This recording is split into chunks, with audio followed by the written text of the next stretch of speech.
আসসালামু আলাইকুম। আশা করি সবাই অনেক বেশি ভালো আছেন। আমার এই ভিডিওটা দেশ প্রবাস যে যেখান থেকে দেখছেন সবাইকে আমার অন্তরের অন্তঃস্থল থেকে স্বাগত জানাচ্ছি। আমার ব্লগটি যারা নিয়মিত দেখেন তাদেরকে সবাইকে অনেক অনেক ধন্যবাদ। আজকে একটি নতুন ব্লগ নিয়ে হাজির হয়েছি, আশা করছি পুরো ব্লগটি দেখবেন। চতুর্দিকে ঠান্ডা জ্বর সর্দি কাশি, আমাকেও কিন্তু ছাড়ছে না, আমি ওটার ভুক্তভোগী। তো ঠান্ডা জ্বরের মধ্যে কোনো কিছু খেতে ভালো লাগছিল না, কি রান্না করব সেটা নিয়ে ভাবতেছিলাম। অবশেষে ফাইনালি রান্না করেই ফেললাম আর খাওয়ার জন্য রেডি করে ফেলেছি। তো ঠান্ডা জ্বর সবাই একটু সাবধানে থাকবেন, সতর্ক থাকবেন। বাচ্চা মানুষ যারা আছে, ছোট ছোট বাচ্চা এবং বৃদ্ধ মা বাবা যারা আছে সবার প্রতি একটু খেয়াল রাখবেন, কারণ চতুর্দিকে ঠান্ডা প্রকোপ বাড়ছে এবং আমাদেরও সর্দি কাশি ছাড়ছে না। আজকে আমি একদম তাজা মাছ বিল থেকে মেরে এনেছে, একদম তাজা। যখন লাফালাফি করছিল মাছটা, চেষ্টা করছিলাম ওই ভিডিওটা আপনাদের সাথে শেয়ার করব। আজকে পুকুর থেকে মাছ ধরেছে, যার প্রেক্ষিতে একটা কার্ফু একটা তেলাপিয়া নিয়ে আসছে, আর এটাই আজকে আমি রান্না করব। মাছটা একদম তাজা ছিল যখন পুকুর থেকে উঠানো হয়, আর আমি চেষ্টা করছিলাম ওই ভিডিওটা শেয়ার করার জন্য। এতটা ভালো ছিল, দুঃখিত শেয়ার করতে পারি নাই। মাছগুলো আমি কেটে কুটে ধুয়ে একদম পরিষ্কার করে ফেলেছি, আমি রান্না করার জন্য রেডি করছি। আপনারা যে যেখান থেকে আমার ভিডিওটা দেখছেন অবশ্যই লাইক কমেন্ট করবেন, আর কে কোন জায়গা থেকে দেখছেন অবশ্যই আমাকে বলবেন, আমাকে উৎসাহ দিবেন পরবর্তী ব্লগ তৈরি করার জন্য। আর আমার ব্লগ যদি ভালো লাগে অবশ্যই আমাকে সাপোর্ট করবেন। আমি মাছগুলো রেডি করে ফেলেছি, রান্না করব। আর মাছ তো সবারই অনেক প্রিয়, আমরা মাছে ভাতে বাঙালি। আর মাছের মধ্যে প্রচুর পরিমাণে ডিম ছিল, তো ডিমগুলা কি করব, রান্না করব কি দিয়া সেটাও ভাবতেছি, যে মাছের ডিমগুলো রান্না করে ফেলবো, কারণ এগুলো ফ্রিজে রাখলে পরে খেতে ভালো লাগে না একদমই। আর এদিকে তো নতুন আলু বাজারে চলে আসছে, গাছ থেকে পেঁপেটা পেরে আনলাম, ধনেপাতা, ফুলকপি, আলু সব কিছু রেডি করে ফেললাম। তো আমি আস্তে আস্তে করে রান্না শুরু করব, তার জন্য কাটাকাটি শুরু করছি। মাছের ডিম দিয়ে একটা কিছু রান্না করব আর তরকারি রান্না করব। আর মাছের ডিম কিন্তু মাছের বড়া খেতেও ভালো লাগে মাছের ডিম দিয়ে, আর ভাজি আলু দিয়ে ভাজি করলেও ভালো লাগে। আজকে আমি আলু দিয়ে মাছের ডিমটা ভাজি করব। আমরা কিন্তু আসলে রান্না যে যেভাবেই করি না কেন, সবারই কিন্তু রান্না একটা শিল্প।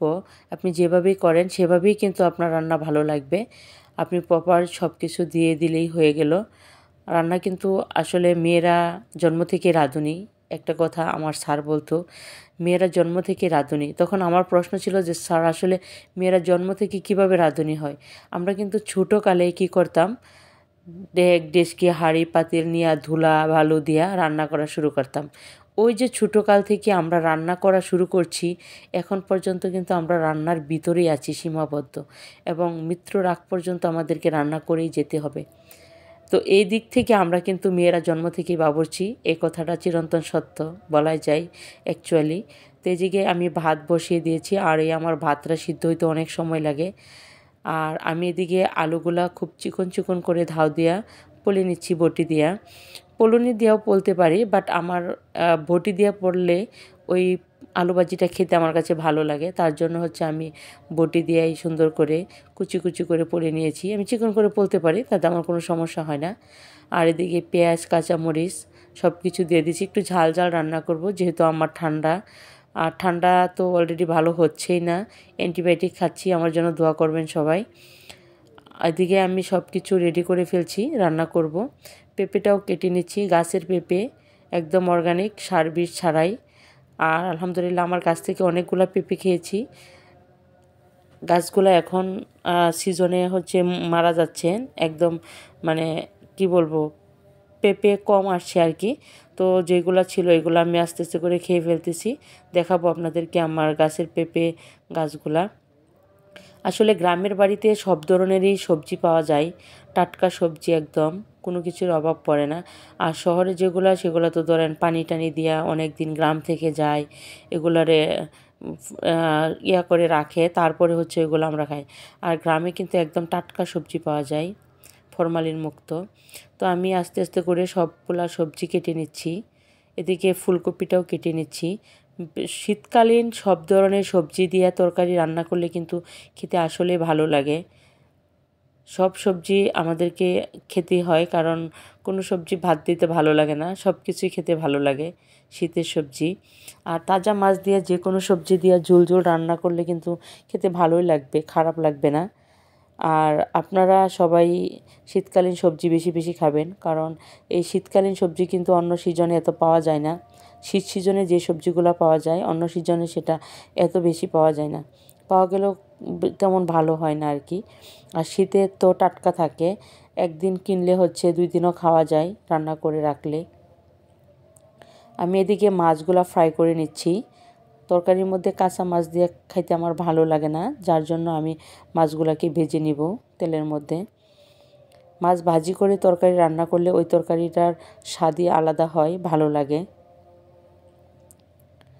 আর আমি তো ব্লগ করি, আমার হচ্ছে রান্নাবান্নার ব্লগ করা আমার খুব ভালো লাগে। আপনাদের যদি ভালো লাগে অবশ্যই আপনারা ব্লগ করবেন, আমি অবশ্যই আপনাদের পাশে থাকবো, আপনাদেরকে সাপোর্ট করব। আর যে যেখান থেকে আমার ভিডিওটা দেখছেন আপনারা আমার ভিডিওতে একটা করে কমেন্ট করে যাবেন আমার বাড়িতে এসে। আমি হচ্ছে আপনাদের এখানে যাব, কারণ হচ্ছে পরিচিত না হলে কিন্তু কেউ কাউকে সাপোর্ট না করলে গ্রো হতে পারে না। তো আশা করছি আমি এদিকে আমার ওই মাছের ডিম দিয়ে আলু ভাজিটা করব। তার জন্য আমি আলুর মধ্যে মাছের ডিম, লবণ, হলুদের গুঁড়া, ধনে গুঁড়া, মরিচের গুঁড়া, জিরার গুঁড়া সব একসাথে দিয়ে, আদা রসুন বাটা সব দিয়ে একসাথে খুব সুন্দর করে মেখে নেব। যতটা ভালো করে আলুর সাথে এগুলা মাখায় নেবেন ঠিক ততটাই কিন্তু ক্রিস্পি হবে আলু ভাজিটা খেতে। আর মাছের ডিম দিয়ে আলু ভাজি খেতে তো অনেক মজা লাগে, আপনাদেরও আশা করছি অনেক ভালো লাগবে। কারণ বললামই তো, যে যেভাবেই রান্না করে না কেন রান্না কিন্তু আসলে সবারটাই অনেক সুস্বাদু হয়, অনেক মজা হয়। রান্না করা একটা শিল্প। এটা দিয়ে কিন্তু বড়াও তৈরি করা যায়, আমি যেভাবে দিছি এটার মধ্যে একটু কর্নফ্লাওয়ার, একটু বেকিং সোডা আর একটু বেসন দিয়ে দিলেই কিন্তু হয়ে যাবে আমার এটা বড়া তৈরি করা যায়। যাই হোক, আজকে আমার হাজব্যান্ড বলছে যে আলু ভাজি খাবে মাছের ডিম দিয়ে, তার জন্য আলু ভাজিটাই করলাম। এক এক দিন এক একটা আইটেম রান্না করব, সেটাই আপনাদের সাথে শেয়ার করব। আমার চ্যানেলে বিভিন্ন ধরনের রেসিপি দেওয়া আছে, আশা করছি সবগুলাই দেখে আসবেন, ভালো লাগবে আপনাদের। ময়মনসিংহের বিখ্যাত চেপার পুলি সেটাও দেওয়া আছে আমার এই চ্যানেলে। তো অন্যান্য খাবারও দেওয়া আছে, চাইলে আপনারা ঘুরে আসতে পারেন। আর আমি যা যা রান্না করি আপনাদের সাথে শেয়ার করি। আমি একটা জব করি, জবের পাশাপাশি আমার এই ভিডিও ব্লগ করা। তো আমার এটা একটা শখের বশে আমার এই চ্যানেলটা খোলা। আপনারা অবশ্যই আমার পাশে থাকবেন। ব্লগ করা আসলে খুব ভালো লাগে, যেহেতু রান্নাবান্নাই করি সেহেতু এটাকে একটু সাজিয়ে গুছিয়ে নিয়ে যদি একটা ব্লগ করি তো ভালোই লাগে, খারাপ লাগে না। যার জন্য হচ্ছে আমার এই ব্লগটা। তো রান্নাবান্নার অনেক ভিডিও আমার চ্যানেলে দেওয়া আছে। এদিকে আমার আলু ভাজিটা প্রায় হয়েই যাচ্ছে, আমি সব কিছু দিয়ে একদম তেল একটু বেশি করে দিয়ে লাড়িয়ে চেড়ে নিচ্ছি। আমার আলু ভাজিটা কিন্তু ভাজা নাই, কড়াইয়ে খুব সুন্দর করে আমি হচ্ছে ভেজে নিচ্ছি। আর এই আলু ভাজিটা একটু সময় নিয়ে ভাজতে হবে, যদি একটু সময় নিয়ে ভাজেন তাহলে কিন্তু খেতে মুচমুচে হবে, ক্রিস্পি হবে। আর যদি সময় নিয়ে না ভাজেন তাহলে কিন্তু খেতে ততটা মজা হবে না, সিদ্ধ হবে না এবং হচ্ছে পুড়ে যাওয়ার সম্ভাবনা থাকবে। আর অনবরত লাড়তে থাকবেন, যত লাড়বেন তত হচ্ছে এটা খুব ভালো হবে। আমার অলরেডি হয়ে গেছে আলু ভাজি রান্নাটা। তো দেখেন কত সুস্বাদু হয়েছে, দেখেই কিন্তু খেতে মন চাচ্ছে, অনেক লোভনীয় হয়েছে, একদম সিদ্ধ হয়েছে ভালোভাবে। আমি তরকারি রান্না করব, মাছের ঝোল রান্না করব। আর তাজা মাছ দিয়ে মাছের ঝোল খেতে খুব ভালো লাগে। কড়াইয়ে তেল দিয়ে এটার মধ্যে আদা বাটা, রসুন বাটা, জিরা বাটা সবগুলো দিয়ে একটু নেড়ে চেড়ে দিচ্ছি যাতে হচ্ছে কাঁচা গন্ধটা না আসে। এদিকে সব ধরনের মশলাপাতি দিয়ে দিচ্ছি। সব মশলাপাতি দিয়ে আস্তে আস্তে কষিয়ে নেবেন। যতটা ভালো করে কষাবেন তরকারি ঠিক ততটাই খেতে কিন্তু মজা হবে। আসলে আমরা বলি না, কষানিতেই কিন্তু আসল স্বাদ চলে আসে। যত ভালো করে কষাবেন খেতে ঠিক ততটাই সুস্বাদু হবে, মজা হবে। তো এদিকে আমার রান্নাবান্না মোটামুটি কমপ্লিটের দিকে। আমার এটা তরকারিটা কষিয়ে নিব, কষিয়ে নেওয়ার পরে আমি একটু কাঁচামরিচ দিয়ে দিচ্ছি, কাঁচামরিচ দিলে ফ্লেভারটা ভালো আসে। আর শীতকালীন কিন্তু সব ধরনের সবজি খেতে ভালো লাগে। আমি এটার মধ্যে টমেটো দিয়ে দিচ্ছি।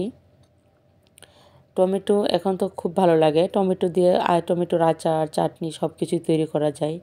আমি আস্তে আস্তে অনেকগুলো রেসিপি আপনাদের সাথে শেয়ার করব, আপনারা অবশ্যই আমার পাশে থাকবেন। আর ঝোল দিয়ে দিচ্ছি তরকারির মধ্যে, তরকারিতে ঝোল দিয়ে দিচ্ছি, মাখো মাখো ঝোল হবে। আর এদিকে আমার বলক এসে গেছে, আমি মাছগুলোও দিয়ে দিচ্ছি, যে মাছগুলো আগে ভেজে রেখেছিলাম, একটু কড়া করে ভেজেছিলাম। মাছগুলা। ধনেপাতা দিয়ে দিচ্ছি। তরকারিটা প্রায় কমপ্লিটের দিকে, ঝোলটাও বলক চলে আসছে। আর ওই যে গতকাল আমি পুলি তৈরি করে রেখেছিলাম, সেই ময়মনসিংহের বিখ্যাত চেপার পুলি, বিখ্যাত খাবার। আমি এটাকে যত গরম করবেন, যত ভাজবেন, খেতে ঠিক ততটাই মজা হবে। আমি প্রত্যেক খাবারের সাথে সাথে আমি এটাকে ভেজে নিচ্ছি। খাদ্য তালিকায় আমার থাকছে, তো আমি যেগুলা তৈরি করেছি মোটামুটি 2-3 দিন চলে যাবে। তো অলরেডি আমার সব কিছু রেডি হয়ে গেছে, খাবার ফাইনালি সামনে চলে আসছে।